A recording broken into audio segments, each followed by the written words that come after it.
اس سورہ مبارکہ کا تعارف، اس کی اہمیت اور اس کے موضوعات کے حوالے سے ہم انشاءاللہ گفتگو سماعت کریں گے۔ سب سے قبل اس سورہ مبارکہ کی جو اہمیت اور انفرادیت ہے اس کے بارے میں امام بخاری رحمہ اللہ نے صحیح بخاری شریف میں کتاب الجمعہ اس میں ایک باب ذکر فرمایا، باب ما یقرأ فی صلاۃ الفجر یوم الجمعہ، کہ نماز فجر بروز جمعۃ المبارک، جمعہ کے دن فجر کی نماز میں رسول اللہ صلی اللہ علیہ وآلہ وسلم کیا پڑھا کرتے تھے۔ اس باب میں یہ صحیح بخاری شریف کی حدیث نمبر 891، حضرت ابو ہریرہ رضی اللہ تعالی عنہ راوی ہیں۔ آپ فرماتے ہیں کہ کان النبی صلی اللہ علیہ وسلم یقرأ فی الجمعہ فی صلاۃ الفجر الف لام میم تنزیل السجدہ وہل اتی علی الانسان حین من الدہر۔ فرماتے ہیں کہ رسول اللہ صلی اللہ علیہ وآلہ وسلم جمعۃ المبارک کی فجر کی نماز میں الف لام میم تنزیل السجدہ اور هل اتی علی الانسان حین من الدہر، یہ دونوں صورتیں اللہ کے رسول جمعہ کے دن فجر کی نماز میں پڑھا کرتے۔ اسی کی پہلی جو الف لام میم تنزیل السجدہ کی 2 آیات ہیں وہ آج ہم نے خطبہ میں سنی۔ پہلی رکعت میں حضور یہ پوری سورت پڑھا کرتے۔ یہ سورہ مبارکہ مکی ہے، اس میں 30 آیتیں اور 3 رکوع ہیں۔ پہلے دونوں رکوعوں میں 11 آیات ہیں اور آخری رکوع 8 آیتوں پر مشتمل۔ یہ 30 آیتیں رسول اللہ نماز فجر کی جمعہ کے دن پہلی رکعت میں تلاوت فرما، اور دوسری رکعت میں آپ سورہ انسان جسے سورہ دہر بھی کہتے ہیں، اور حدیث میں حضرت ابو ہریرہ رضی اللہ تعالیٰ عنہ اس کا جو پہلا جملہ ہے وہ تلاوت کر کے بتاتے ہیں، هل اتی علی الانسان حین من الدہر۔ دوسری رکعت میں رسول اللہ یہ پوری سورت پڑھا کرتے۔ گویا فجر کی 2 رکعتوں میں آپ صلی اللہ علیہ وآلہ وسلم یہ دونوں مکمل سورتیں تلاوت فرمایا کرتے۔ الحمدللہ جب سے یہ حدیث مبارکہ پڑھی، کوشش ہوئی کہ جمعۃ المبارک کے دن پورا عمل کرنا تو قدر مشکل ہوتا ہے، نمازیوں کے لیے سننے میں بھی تھوڑی سی دشواری محسوس ہوتی ہے، لیکن یہ بہرحال علم میں ہونا چاہیے کہ رسول اللہ صلی اللہ علیہ وسلم جمعہ کی فجر میں یہ دونوں صورتیں پوری تلاوت کرتے۔ تو ہم کوشش کرتے ہیں کہ جمعہ کے دن فجر کی نماز میں سورہ الف لام میم السجدہ کی کچھ نہ کچھ تلاوت ہو پائے۔ تقریباً نصف سورت جو ہے آیت سجدہ سے چند آیات بعد تک وہ تلاوت ہو جاتی ہے۔ اللہ پاک ہمیں مکمل سنت نبوی کے مطابق تلاوت کی توفیق عطا فرمائے۔ لیکن اس سے یہ پتہ چلتا ہے کہ یہ دونوں صورتیں بڑی اہم ہیں جن کا انتخاب رسول اللہ صلی اللہ علیہ وآلہ وسلم جمعہ کے دن کی نماز فجر کے لیے فرمایا کرتے۔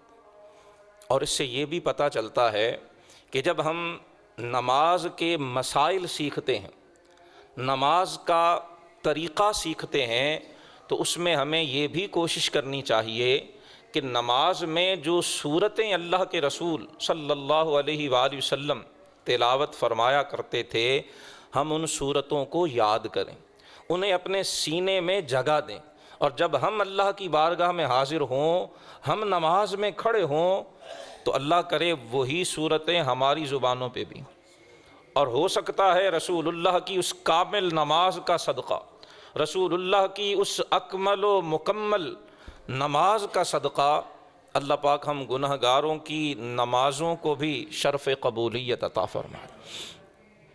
اسی طرح حضرت جابر رضی اللہ تعالیٰ عنہ کی یہ روایت امام احمد بن حنبل رحمہ اللہ نے مسند میں ذکر فرمائی۔ حضرت جابر فرماتے ہیں کہ کان النبی صلی اللہ علیہ وسلم لا ینام حتی یقرأ الف لام میم تنزیل السجدہ وتبارک الذی بیدہ الملک۔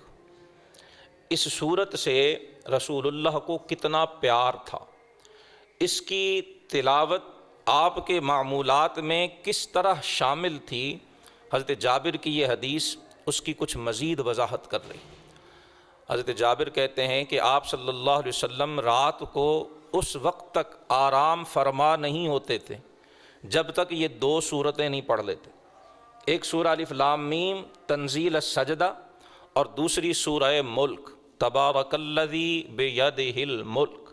فرمایا حضور سونے سے پہلے یہ دونوں صورتیں تلاوت فرما کے پھر آرام فرما ہوا کرتے۔ ہمارے ہاں سورہ ملک کا تو عموماً معروف ہے، پتہ ہوتا ہے، علم میں ہوتا ہے، اور الحمدللہ بہت سے خوش نصیب رات کو سوتے وقت تلاوت بھی کرتے ہیں، بہت بڑی سعادت ہے۔ لیکن کوشش فرمائیں کہ سورہ ملک کے ساتھ ساتھ سورہ الف لام میم تنزیل السجدہ 21ویں پارے میں یہ سورہ مبارکہ ہے، سورہ لقمان کے بعد اور سورہ احزاب سے پہلے۔ اس کا سورہ نمبر 32 ہے۔ بعض اوقات قرآن حکیم میں اس کے ساتھ صرف السجدہ ہی لکھ دیا جاتا ہے، سورۃ السجدہ، بعض اوقات اسے الف لام میم السجدہ بھی کہتے ہیں۔ اور ان دونوں احادیث میں حضرت ابو ہریرہ کی روایت میں بھی اور حضرت جابر کی روایت میں بھی اس کا نام الف لام میم تنزیل السجدہ ذکر کیا گیا۔ بعض مفسرین نے اس سورہ مبارکہ کا ایک نام سورۃ المضاجع بھی ذکر فرمایا، اور سورۃ المضاجع اس نسبت سے کہ اس میں جہاں ایمان والوں کے اوصاف بیان ہوئے ہیں ان میں ایک صفت یہ بیان ہوئی ہے کہ تتجافی جنوبہم عن المضاجع۔ مضاجع پہلو کو کہتے ہیں، جب انسان لیٹتا ہے تو یہ مضجع پہلو کے بل لیٹتا ہے۔ اللہ پاک ارشاد فرماتے ہیں کہ میرے بندے وہ ہیں رات کی تاریکیوں میں، رات کے آخری پہر، جن کے پہلو ان کے بستروں سے جدا رہتے ہیں۔ وہ اپنے بستر چھوڑ کر میری بارگاہ میں قیام میں کھڑے ہوتے ہیں، وہ اپنے بستروں سے علیحدہ ہو کے میری بارگاہ میں رکوع اور سجود میں مشغول ہوتے ہیں، وہ ہیں مجھ پہ ایمان لانے والے۔ اپنے مؤمنین شب زندہ دار بندوں کا تذکرہ اس صورت میں فرمایا۔ اس نسبت سے بعض ائمہ تفسیر نے اس کا نام المضاجع بھی ذکر فرمایا۔ سورہ مبارکہ کا آغاز حروف مقطعات سے الف لام میم سے ہوتا ہے، اور ان کے بارے میں امت کا اجماع ہے کہ اللہ اعلم بمرادہ بذلک۔ حروف مقطعات کا حقیقی معنی و مفہوم اللہ سبحانہ و تعالی ہی جانتا ہے، یا جو اللہ نے اپنے رسول صلی اللہ علیہ وآلہ وسلم کو بتایا، جو حضور کی طرف وحی فرمائی، جو حضور کو اللہ نے ان کا علم عطا فرمایا، ہمارا اس پہ ایمان ہے کہ وہ حق ہے، وہ سچ ہے، وہ صواب ہے اور وہ درست ہے۔ مختلف قرآن کی صورتوں کے آغاز میں یہ حروف مقطعات ذکر کیے گئے، ان کی حکمتیں علماء نے بیان فرمائیں، اور ایک اہم حکمت یہ ہے کہ دراصل ان حروف مقطعات کے ذریعے اللہ پاک مشرکین و کفار اور جنہیں بھی اسلام کے دین حق ہونے میں کوئی شبہ، ان سب کو چیلنج فرماتا ہے، ان سب کو دعوت مقابلہ دی جاتی ہے کہ یہ قرآن انہی حروف سے مل کے بنا ہے۔ الف لام میم، الف لام را، الف لام میم را، طا سین، طا ہا، کاف ہا یا عین صاد۔ فرمائیے حروف تو تمہیں بھی پتہ ہے، انہی کو جوڑ کے قرآن جیسی ایک آیت تو بنا کے دکھاؤ۔ ان حروف کا علم ہونے کے باوجود، عربی زبان کی فصاحت و بلاغت کا مالک ہونے کے باوجود، تم کبھی بھی قرآن جیسی ایک آیت بھی نہیں بنا سکتے۔ سو اس بات کو تسلیم کر لو، اسے مان لو کہ یہ قرآن یہ کلام اللہ العظیم ہے، یہ مخلوق کا کلام نہیں، یہ خالق کا کلام، یہ کائنات کے مالک کا کلام ہے، یہ کائنات کے مدبر کا کلام ہے، یہ کائنات کو پیدا کرنے والے، زندگی بخشنے والے اور اپنے حکم سے اس کائنات کو چلانے والے کا کلام۔ علماء فرماتے ہیں یہی وجہ ہے کہ جن صورتوں کے آغاز میں حروف مقطعات ذکر کیے گئے، ان صورتوں میں مشرکین کو یا تو چیلنج کیا گیا کہ قرآن جیسی کتاب بنا کے لاؤ، اور یا اس بات کا اعادہ کیا گیا، تکرار کیا گیا کہ قرآن اللہ کا کلام ہے، یہ محمد صلی اللہ علیہ وآلہ وسلم اپنی طرف سے بنا کے نہیں سناتے ہیں، یہ رب عرش عظیم کی طرف سے قلب محمد پہ نازل ہوتا ہے اور ان کی زبان سے تمہاری سماعتوں تک پہنچتا ہے۔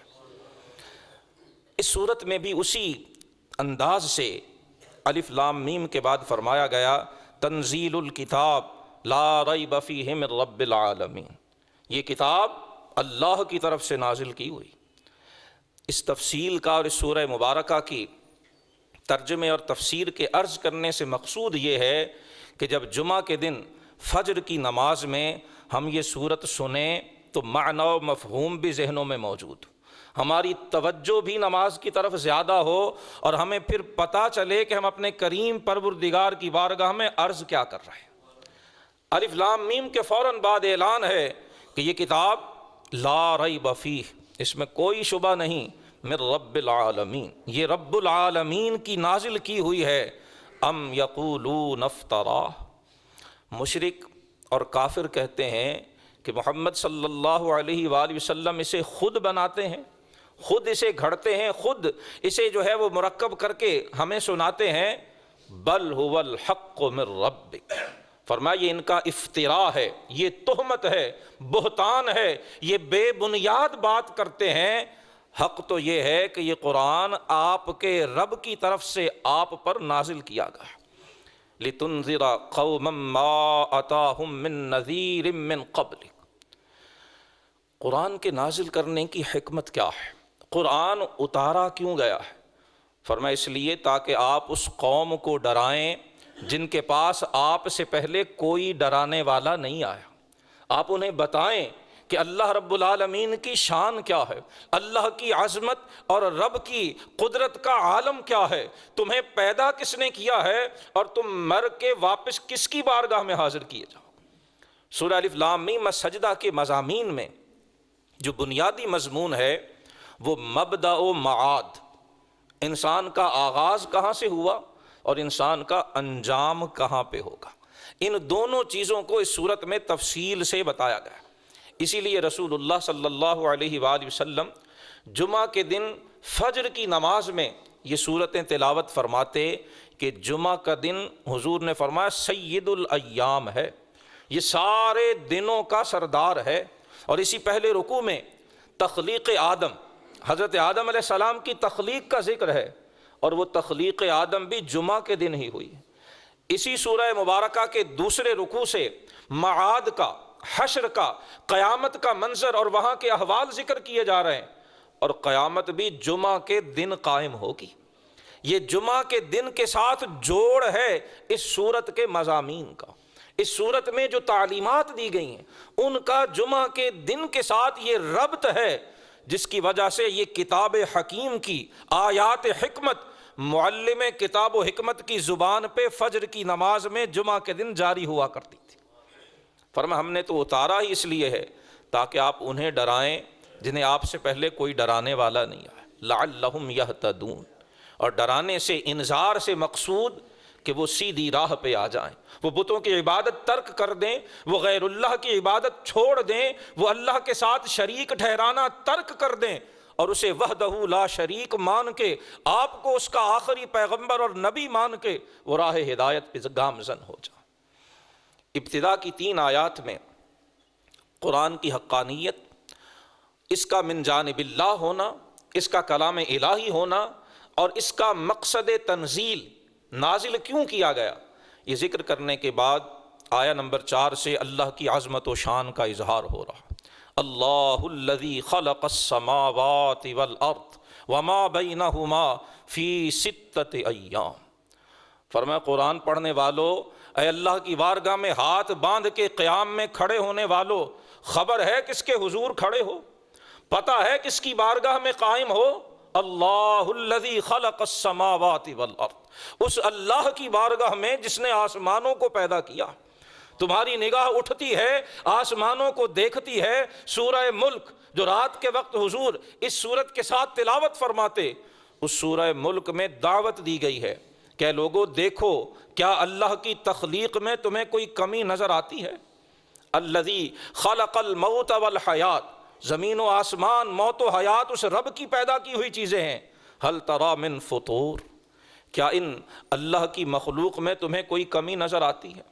دوبارہ نگاہ دوڑا کے دیکھو، اللہ کی تخلیق کمی سے پاک ہے، اللہ کی تخلیق میں تمہیں کمی دکھائی نہیں دے۔ یہاں اللہ کی اسی عظمت کا ذکر کیا کہ وہ آسمانوں کا، وہ زمین کا، وما بینہما، آسمانوں اور زمین کے درمیان جو کچھ بھی ہے وہ سب اسی اللہ کا پیدا کیا، فی ستۃ ایام، 6 دنوں میں اللہ نے اسے پیدا کیا۔ یہاں 6 دنوں سے کیا مراد ہے؟ مفسرین فرماتے اس سے مراد 6 مرحلے ہیں، کہ دن ہم جو سمجھتے ہیں سورج کے طلوع و غروب کے اوقات اور ان گھڑیوں کو دن کہا جاتا ہے، رات اور دن یہ اوقات کے مختلف حصے ہیں۔ جب اللہ زمین و آسمان کی تخلیق کا ذکر فرما رہا ہے، ابھی اوقات وجود میں نہیں آئے، ابھی سورج اور چاند بنے ہی نہیں ہیں، زمین و آسمان بنے ہی نہیں کہ جن کی گردش اور سورج کے ایک مدار میں چلنے سے دن اور رات وجود میں آتے۔ تو پھر ایام سے کیا مراد ہے؟ مفسرین فرماتے اس سے مراد مراحل ہے۔ اللہ نے 6 مختلف مراحل میں اس کائنات کو پیدا کیا۔ ثم استوى علی العرش، اور پھر اللہ نے عرش پر استوا فرمایا۔ مفسرین فرماتے ہیں یہ آیات متشابہات میں سے ہے۔ اس کے بارے میں ہمارے علماء کا، صحابہ کرام علیہم رضوان سے، جو امت کے مجتہدین کا، امت کے ربانیین علماء کا جو نقطہ نظر رہا ہے وہ یہی ہے کہ معناہ معلوم، استوا کا معنی تو ہمیں معلوم ہے، اس کا لفظی معنی ہوتا ہے قائم ہونا، سیدھا ہونا، کیفیتہ مجہولۃ، لیکن اللہ سبحانہ و تعالیٰ کے بارے میں اس کی کیفیت کیا ہوگی یہ ہمارے علم میں نہیں ہے۔ والسؤال عنہا بدعۃ، اور اس کے بارے میں باز پرس کرنا، تفصیل میں جانا، یہ بدعت ہے، اس میں کوئی خیر اور اس میں کوئی خوبی نہیں ہے۔ اس کا علم اللہ ہی کے سپرد کرنا چاہیے، وہی بہتر جانتا ہے کہ اس کا حقیقی معنی و مفہوم کیا۔ ہمارا ایمان ہے کہ جو اللہ نے ثم استوى علی العرش فرمایا وہ حق ہے، وہ سچ ہے، وہ صحیح ہے، وہ درست ہے، اور وہ اللہ کے شایان شان ہے۔ تفصیلات میں جانا اس سے منع کیا گیا۔ سورہ آل عمران کے آغاز میں آیات قرآنیہ کی 2 قسمیں بیان کی گئیں، محکمات اور متشابہات۔ محکمات وہ ہیں جو بالکل واضح ہیں، 2 ٹوک ہیں، جن کا معنی مفہوم ہر ایک کو خبر ہے اور پتہ ہے، اسی کو قرآن کی اصل ارشاد فرمایا گیا۔ اور متشابہات جن میں یہ آیت بھی شامل ہے، ان کے بارے میں فرمایا گیا کہ جن کے دلوں میں ٹیڑھا پن ہوتا ہے وہ ان کی تفصیل میں بھٹکتے پھرتے ہیں، جبکہ اللہ نے انہیں اس کا مکلف نہیں کیا۔ اس لیے اس میں بہتر رائے یہی ہے کہ اللہ سبحانہ و تعالیٰ ہی اس کے حقیقی معنی و مفہوم کو بہتر جانتا۔ ما لکم من دونہ من ولی ولا شفیع، بندوں کی احتیاج، ان کی محتاج ہونے کا ذکر کیا گیا کہ اللہ کے سوا نہ ان کا کوئی مددگار ہے نہ کوئی شفاعت کرنے والا۔ افلا تتذکرون، کیا تم نصیحت حاصل نہیں کرتے؟ اللہ کی ذات تو وہ ہے جو آسمانوں سے لے کے زمین تک سارے امور کی تدبیر وہی کرتا ہے، اور پھر اس دن جس کی مقدار 1000 سال کے برابر ہے، ثم یعرج الیہ، پھر ساری چیزیں اللہ کی بارگاہ کی طرف لوٹا دی جائیں گی۔ روز حشر جو 1000 دن کے برابر ہوگا، فرمایا اس دن اللہ کی بارگاہ میں سارے امور کا فیصلہ کر دیا جائے گا۔ ذالک عالم الغیب والشہادہ، آسمان و زمین کو پیدا کرنے والا، 6 مختلف مراحل میں انہیں تخلیق فرمانے والا، عرش پہ استوا فرمانے والا، سارے آسمانوں اور زمین کے امور تدبیر دینے والا، فرمایا عالم الغیب والشہادہ، وہ پروردگار ہے جو چھپی ہوئی کو بھی جانتا ہے اور جو عیاں ہے اسے بھی جانتا ہے، مخفی بھی اس پہ آشکارا ہے اور جو ظاہر ہے وہ اس سے بھی واقف ہے۔ العزیز الرحیم، ساری عزتیں اسی کی ہیں اور وہ اپنے بندوں پہ بڑا رحم فرمانے والا۔ الذی احسن کل شیء خلق، وہ ذات تو وہ ہے کہ اس نے جو بھی بنایا اسے احسن بنایا۔ آسمان، زمین، سورج، چاند، ستارے، سیارے، پہاڑ، پانی، جو چیز بھی اس نے تخلیق فرمائی ہے بڑی احسن فرمائی ہے۔ اس میں جتنا غور و فکر کرتے چلے جاؤ گے اس کی حکمتوں کے نت نئے دروازے تم پر کھلتے چلے جائیں گے۔ وہ تو شہد کی مکھی کی مثال بھی تمہارے سامنے رکھتا ہے کہ کیسے وہ شہد بناتی ہیں۔ وہ تو جانوروں سے حاصل ہونے والے دودھ کو بھی اپنی نعمت قرار دے کے تمہیں اس میں غور و فکر کرنے کی دعوت دیتا۔ اس نے جو بھی بنایا ہے وہ بڑا احسن بنایا، بڑا خوبصورت بنایا ہے۔ اور پھر انسان کے بارے میں خصوصاً ارشاد فرمایا لقد خلقنا الانسان فی احسن تقویم، ہم نے انسان کو بہترین سانچے میں پیدا کیا ہے۔ آنکھ کی بینائی سے لے کے ہمارے کانوں کی سماعت تک، زبان کی قوت گویائی سے لے کے ہمارے ہاتھوں کے پکڑنے اور قدموں کے چلنے کی قوت تک، احسن کل شیء خلق، اس رب نے جو بھی بنایا ہے بڑا خوبصورت بنایا، بڑا حسین بنایا ہے، بڑا بے مثال بنایا۔ اور پھر ارشاد فرمایا کہ اس ہر چیز کو احسن بنانے والے نے بدأ خلق الانسان من طین، انسان کو گیلی مٹی سے پیدا فرمایا۔ انسان اول ابو البشر سیدنا آدم علی نبینا وعلیہ الصلاۃ والسلام کی تخلیق کی طرف اشارہ فرما دی۔ ثم جعل نسلہ من سلالۃ من ماء مہین، جمعہ کا دن فجر کی نماز اور رسول اللہ صلی اللہ علیہ وسلم کی زبان پر قرآن حکیم کی یہ آیات کی تلاوت۔ عرض کی تھی کہ جمعہ کا دن روز تخلیق آدم ہے، اس دن جناب آدم علیہ السلام کی تخلیق ہوئی ہے، اور رسول اللہ صلی اللہ علیہ وسلم سورہ الف لام میم السجدہ جمعہ کی فجر کی نماز میں تلاوت فرما رہا ہے۔ فرمایا جا رہا ہے کہ ہم نے انسان اول کو گیلی مٹی سے پیدا کیا، اور پھر اس کی نسل کو ایک بے وقت اور حقیر پانی سے ہم نے پیدا کیا۔ اگلے انسان وہ سارے نطفہ سے، مادہ منویہ سے پیدا ہوتے ہیں، اور قرآن فرما رہا من ماء مہین۔ اندازہ کریں کہ جو دل کی آنکھ سے، دل کے کان سے ایک بات اس آیت کو پڑھ اور سن لے کہ انسان کی حقیقت کیا ہے، من ماء مہین، ایک بے وقت اور حقیر پانی، یہ پڑھنے کے بعد بھی کیا کوئی تکبر کر سکتا ہے؟ یہ پڑھنے کے بعد بھی کیا کسی میں غرور پیدا ہو سکتا ہے؟ اللہ فرما رہا ہے میری بارگاہ میں ہاتھ باندھ کے کھڑے ہونے والے انسان اپنے علم، اپنے تقوی، اپنی دولت، اپنے مال، اپنی معاشرتی حیثیت پر تکبر اور غرور کا شکار ہونے والے، کیا بھول گیا ہے کہ تیری اصل کیا ہے؟ ہم تجھے بتا رہے ہیں کہ تیری اصل کیا ہے۔ ہم نے تو تجھے من ماء مہین، بے وقت اور حقیر پانی سے پیدا کیا ہے۔ ثم سواہ، اور پھر تو اس قلم قدرت کی صناعی کو بھول گیا کہ جس نے پانی پہ یہ خوبصورت نقش بنا دیا ہے، اس نطفہ بوند کو سواہ، یوں سنوارا ہے، یوں سجایا ہے، یوں بہترین بنایا ہے کہ وہ کائنات کے اسرار و رموز کو کھول رہا ہے، وہ فضاؤں میں اڑ رہا ہے، وہ سمندروں پہ حکومت کر رہا ہے، وہ خلاؤں کو تسخیر کر رہا ہے۔ ثم سواہ، اس رب کو نہیں مانتا جس رب نے ایک پانی کی بوند میں یہ قدرت رکھ دی ہے، یہ طاقت رکھ دی ہے، اس میں یہ صلاحیت رکھ دی ہے کہ وہ خلاؤں کو تسخیر کر رہا ہے۔ سواہ، برابر کرنا، درست کرنا۔ قرآن مجید بار بار فرماتا ہے کہ اللہ کی ذات تو وہ ہے الذی خلق فسوا۔ سورہ اعلیٰ جسے رسول اللہ صلی اللہ علیہ وآلہ وسلم جمعۃ المبارک کی نماز میں تلاوت فرماتے، اس میں بھی اسی حقیقت کا اظہار کیا گیا۔ سبح اسم ربک الاعلی الذی خلق فسوا۔ یہاں بھی یہی فرمایا جا رہا ہے کہ ایک ماء مہین، بے وقت حقیر پانی سے ہم نے انسان کو بنایا۔ ثم سواہ، اور پھر بنایا یوں کہ ہم نے اسے یوں سجایا، یوں سنوارا، یوں برابر کیا۔ ثم ونفخ فیہ من روحہ، ہم نے اس میں اپنی روح پھونکی۔ وجعل لکم السمع والابصار والافئدہ، ہم نے تمہارے لیے سماعت، بصارت اور فہم و ذکا کی قوتیں تمہیں عطا کی ہیں۔ یہ آلات علم ہیں، یہ ذرائع علم ہیں، یہ سورس آف انفارمیشنز ہیں جنہیں قرآن ذکر کر رہا ہے۔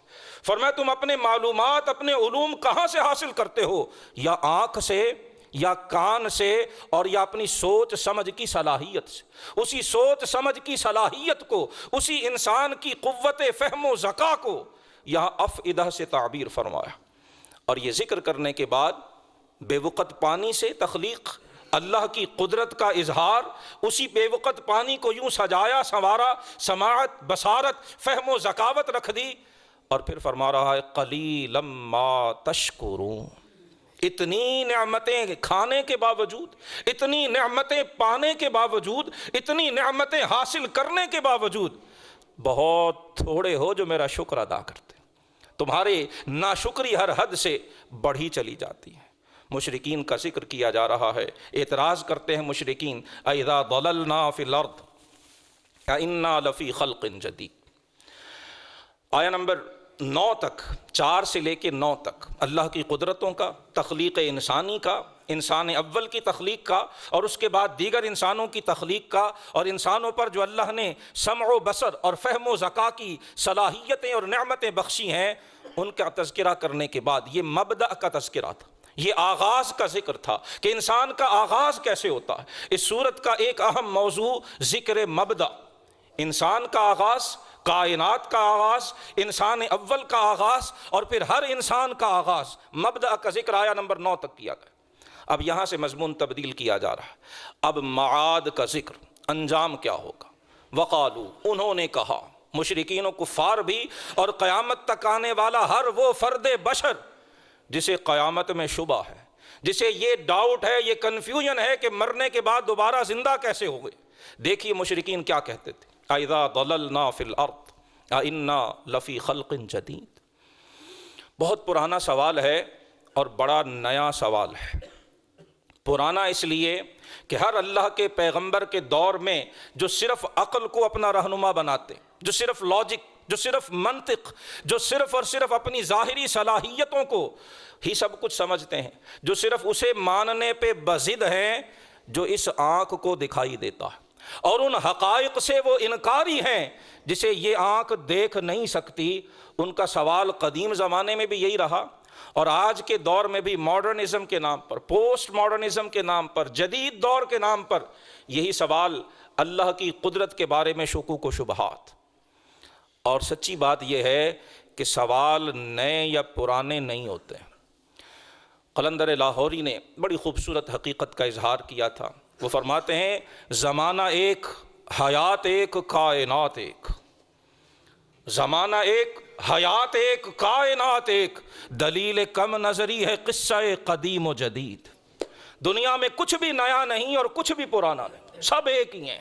جو اس دور کے مشرکین و کفار کے شبہات تھے، آج بھی لبرلز کہلانے والے، بہت زیادہ خود کو ماڈریٹ سمجھنے والے، فلسفہ مغرب کے شیدا، فلسفہ مغرب کو ہی حقیقت اور حق سمجھنے والے، انہیں آج بھی اللہ کی قدرتوں میں شبہ ہے۔ کیا شبہ تھا؟ اذا ضللنا فی الارض، جب ہم زمین میں گم ہو جائیں گے، مریں گے، دفن کر دیا جائے گا، کسی کو جلا دیا جاتا ہے، اس کے اجزاء زمین کا حصہ بن جاتے ہیں، کبھی راکھ کی صورت میں اور کبھی زمین میں پڑے پڑے کیمیکل عمل کے ذریعے، ایک کیمیائی عمل کے ذریعے ہڈیاں، گوشت، پوست سب جھڑ جھڑ کے رزق خاک ہو کے زمین کے ساتھ مل جاتا ہے۔ مشرکین سے کہتے تھے اذا ضللنا فی الارض، جب ہمارے جسم زمین میں گم ہو جائیں گے، انا لفی خلق جدید، پھر ہمیں دوبارہ زندہ کیا جائے۔ وہ ایک ایک ذرے کو مٹی سے الگ کون کرے گا؟ وہ جو راکھ کی صورت دریا میں بہا دیا گیا، ہوا میں اڑا دیا گیا، مچھلیوں کے پیٹ میں چلا گیا، درندوں کے پیٹ اور پرندوں کے پیٹ میں چلا گیا، اسے کون سی قدرت ہے جو پھر اکٹھا کرے گی، پھر جوڑے گی اور پھر انسان بنے گا؟ اللہ اکبر۔ قرآن حکیم بڑے اجمال، بڑی جامعیت کے ساتھ ایک جملے میں جواب دے رہا ہے، بل ہم بلقاء ربہم کافرون۔ حق تو یہ ہے کہ یہ اپنے رب کی ملاقات کا انکار کرتے ہیں، انہوں نے رب کو سمجھا ہی نہیں ہے۔ جو رب پہلی بار ساری کائنات کو پیدا کر سکتا ہے، جو رب پانی کی ایک بوند سے 6 فٹ کا انسان تخلیق کر سکتا ہے، وہ رب مٹی کے ذروں میں ان کے اجزاء کو بھی دوبارہ اکٹھا کر سکتا ہے۔ بل ہم بلقاء ربہم کافرون۔ حق تو یہ ہے کہ یہ اپنے رب کی عظمت سے واقف ہی نہیں، حق تو یہ ہے انہیں اپنے خالق کی قدرت کا پتہ ہی نہیں ہے۔ سچی بات تو یہ ہے کہ یہ رب السماوات والارض، یہ رب الانسان، یہ رب العالمین کی عظمت کو جانتے ہی نہیں۔ بل ہم بلقاء ربہم کافرون۔ قل، محبوب کہہ دیجئے، یتوفاکم ملک الموت، تمہیں ملک الموت وفات دے گا، الذی وکل بکم، جو تم پر مقرر کر دیا گیا، ثم الی ربکم ترجعون، پھر تم اپنے رب کی بارگاہ کی طرف لوٹائے جاؤ گے، تمہارا انجام اسی کی بارگاہ کی طرف ہوگا، اور پھر جب وہاں پہنچو گے تمہیں تمہارے ہر سوال کا جواب مل جائے گا۔ یہ آیہ نمبر 11 ہے، اس پہ پہلے رکوع کی تکمیل ہوتی ہے۔ آج ہم اس پہ اکتفا کریں گے، انشاءاللہ اگلے جمعے ہم جو دوسرا رکوع ہے سورہ الف لام میم السجدہ کا، اس کے حوالے سے گفتگو کریں گے۔ یہ جو آخری آیت ہم نے سنی، آیہ نمبر 11، جس میں ملک الموت کا ذکر ہوا، اس حوالے سے ایک دو احادیث ذکر کر کے ہم گفتگو سمیٹیں گے۔ حضرت مجاہد جو جلیل القدر ائمہ تفسیر میں سے ہیں، تابعی ہیں، آپ فرماتے ہیں کہ یہ آیت بتا رہی ہے کہ ملک الموت کو اللہ نے روحیں قبض کرنے کا اختیار دیا، اس کی ڈیوٹی لگائی، ذمہ داری لگائی۔ حضرت عزرائیل علیہ السلام کا یہ لقب، آپ کیسے پوری کائنات میں جو ہے وہ دورہ فرماتے ہیں اور کیسے سب انسانوں کی روحیں قبض کرتے ہیں؟ حضرت مجاہد کہتے ہیں حویت لہ الارض، حضرت ملک الموت کے لیے اللہ نے ساری روح زمین کو سمیٹ کے رکھ دیا۔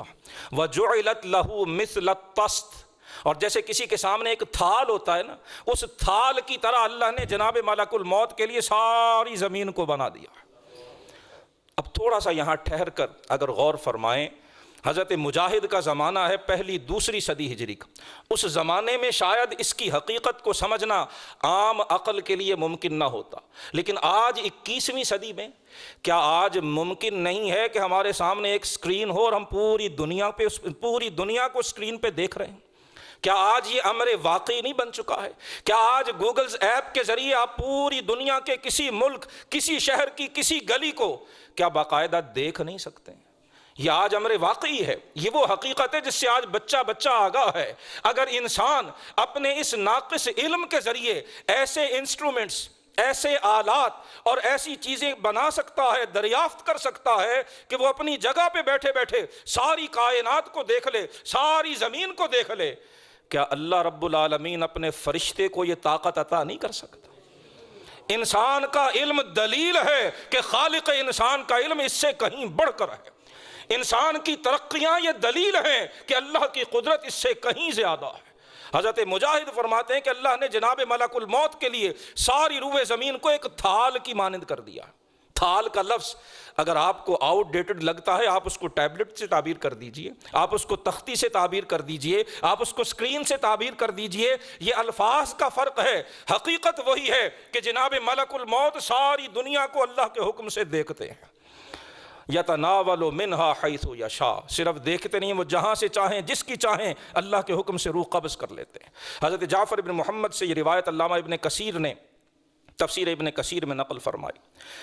وہ کہتے ہیں میں نے اپنے والد محمد سے سنا، وہ کہتے ہیں کہ رسول اللہ صلی اللہ علیہ وآلہ وسلم انصار میں سے ایک شخص کے پاس گئے، ان کا آخری وقت تھا، رسول اللہ نے اس کے سرہانے جناب ملک الموت کو دیکھا، اور جب دیکھا تو حضور نے فرمایا یا ملک الموت ارفق بصاحبی فإنہ مؤمن۔ اللہ کے رسول اپنے انصاری صحابی کے سرہانے ملک الموت کو دیکھتے ہیں، آخری وقت ہے، رسول اللہ کہے بنا رہ نہیں سکے، ملک الموت یہ میرا صحابی ہے، یہ مومن ہے، اس کے ساتھ نرمی کرنا۔ انہیں رحمت للعالمین کہا جاتا ہے۔ ملک الموت کو دیکھا تو فوراً خیال آ گیا کہیں میرے اس امتی کے ساتھ کوئی سختی نہ ہو جائے، فوراً فرمایا ملک الموت نرم رویہ اختیار کرنا، نرمی کرنا، یہ مومن ہے۔ جناب ملک الموت نے عرض کی یا محمد صلی اللہ علیہ طب نفسا وقر عینا، حضور آپ خوش ہو جائیں، آپ کی آنکھیں ٹھنڈی ہو جائیں، فإنی بکل مؤمن رفیق، یا رسول اللہ میں تو ہر مومن کے ساتھ بڑا ہی نرم ہوں۔ اے اللہ کے رسول آپ اپنے صحابی کا ذکر فرما رہے ہیں، اے حبیب میں ہر ایک مومن کے ساتھ بڑی نرمی کرنے والا ہوں۔ گویا رسول اللہ کی آنکھیں ٹھنڈی تب ہوتی ہیں جب امت کے ساتھ نرمی ہوتی ہے۔ کیا ہماری آنکھیں بھی رسول اللہ کے ذکر سے ٹھنڈی ہوتی ہیں؟ کیا ہمیں بھی رسول اللہ پہ درود بھیج کے اتنی ہی راحت ملتی ہے؟ کیا ہماری زبانیں اور دل کی دھڑکنیں بھی بارگاہ رسالت مآب میں درود و سلام کے نذرانے پیش کرتے ہوئے اتنی ہی راحت محسوس کرتی ہیں؟ یہ سوال ہے۔ حضرت ملک الموت نے عرض کی، اے اللہ کے حبیب، روئے زمین پر جو بھی کوئی گھر ہے، کچا یا پکا، خشکی میں یا تری میں ہر دن 5 بار اس گھر میں جاتا ہوں، اور جا کے اس کے ایک ایک فرد کو میں دیکھتا ہوں، چھوٹے کو بھی اور بڑے کو بھی، اور وہ گھر والے اپنے افراد خانہ سے اتنے آگاہ نہیں جتنا میں انہیں جانتا ہوں۔ واللہ یا محمد صلی اللہ علیہ وسلم، اے محمد صلی اللہ علیہ وسلم، اللہ کی قسم، میں اگر ایک مچھر کی روح بھی اللہ کی حکم اور مرضی کے بغیر قبض کرنا چاہوں تو میں نہیں کر سکتا۔ ایک مچھر کی روح بھی میں اپنے پروردگار کے حکم کے بغیر قبض نہیں کرتا۔ اگر مچھر جیسے معمولی جانور کی روح جناب ملک الموت اللہ کے حکم کے بغیر نہیں قبض کرتے، اشارہ ہے کہ انسانوں کی موت بھی اسی رب کے حکم سے آتی ہے۔ اسی حدیث کے راوی حضرت جعفر فرماتے ہیں، بلغنی، مجھے یہ بات پتہ چلی کہ جو جناب ملک الموت نے فرمایا کہ میں دن میں 5 بار ہر گھر میں جاتا ہوں، فرماتے ہیں وہ نماز کے اوقات میں گھروں میں جاتے ہیں، اور اللہ کے اذن، حکم، رب کی دی ہوئی طاقت سے ملاحظہ کرتے ہیں کہ کون نماز ادا کر رہا ہے اور کون نہیں ادا کر رہا۔ فَإِذَا حَضَرَهُمْ عِنْدَ الْمَوْتِ، اور جب اللہ کے حکم سے وہ قبض روح کے لیے آتے ہیں، موت کے وقت آتے ہیں، فَإِنْ كَانَ مِمَّنْ يُحَافِظُ عَلَى الصَّلَاةِ، جس کی گھر میں سے روح قبض کی جا رہی، اگر وہ نماز کا پابند ہو، دنا منہ الملک، اللہ کی رحمت کے فرشتے اس کے قریب ہوتے ہیں، وَدَفَعَ عَنْهُ الشَّيْطَانُ، اور شیطان اس سے دفع ہو جاتا ہے، وَلَقَّنَهُ الْمَلِكُ، اللہ کے رحمت کے فرشتے خود اس نماز کے پابند شخص کو تلقین کرتے ہیں، لا الہ الا اللہ محمد الرسول اللہ۔ نماز کی برکت ہے کہ موت کے وقت فرشتے آ کے سکھاتے ہیں کہ یہ کلمہ طیبہ پڑھ لو، فی تلک الحال العظیمہ، اس حالت میں جسے یہ تلقین کر دی گئی، جس کی زبان پہ یہ بابرکت کلمہ جاری ہو گیا، اس کی قبر بھی سدھر گئی، اس کی آخرت بھی سدھر گئی۔ اللہ سبحانہ و تعالیٰ کی بارگاہ میں التجا ہے کہ ہم سب کو نماز کی پابندی اور محافظت کی توفیق دے، ہمارے جملہ اہل خانہ کو توفیق دے، اور ہم سب کو وقت موت اللہ پاک کلمہ طیبہ نصیب فرمائے۔ وآخر دعوایا